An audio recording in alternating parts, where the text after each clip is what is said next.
Good morning.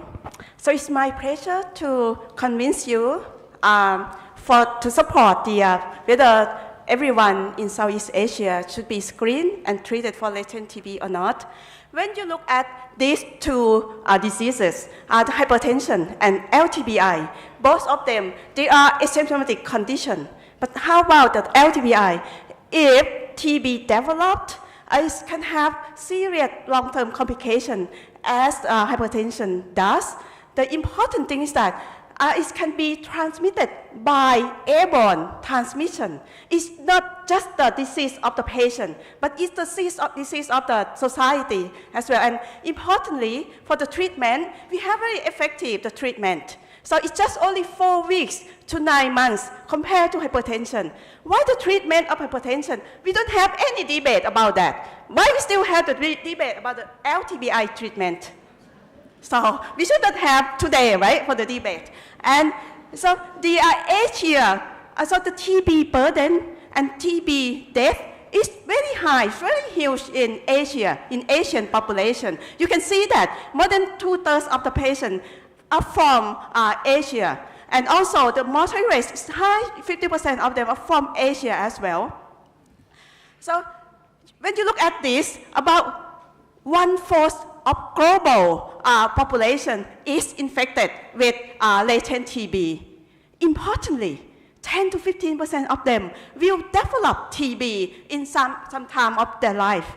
And especially in very high-risk population, for example, in HIV-infected patients, in children younger than 5 years of age, and in all immunocompromised hosts. From this large reservoir, millions of people will develop active TB over a decade if we don't have any intervention. So from this data, you can see that the contact case investigation show that the HIV-infected patients have very high risk of active TB, especially during first 2 years, and especially if they come from low and middle income country. And compared to HIV, non-HIV infected patients, they have the risk of active TB just only less than 10%.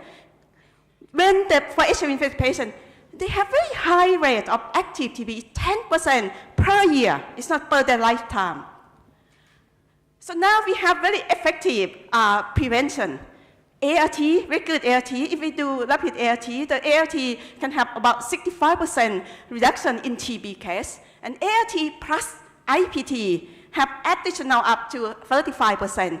Not just reduce the risk of TB, it can reduce the death case in this population as well. So we have to complete the loop. Otherwise, we cannot ending TB. So from source of case finding, TB treatment, and prevention with rapid ART and LTBI treatment. Believe me, we have very strong evidence to support.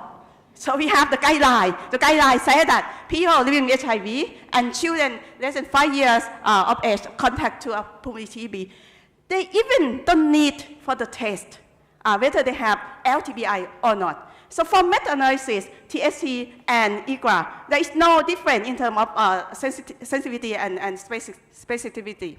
But for these two groups, the testing is not required. It's very simple, you see. You just told that the patient don't have active TB and they don't have any symptom of TB. So now, very good news. We have very shorter regimen available from isolasis 9 months to isolasis rifampicin just only 4 weeks. So for isoniazid, it cannot kill dormant TB in the TB stage. But rifampicin does.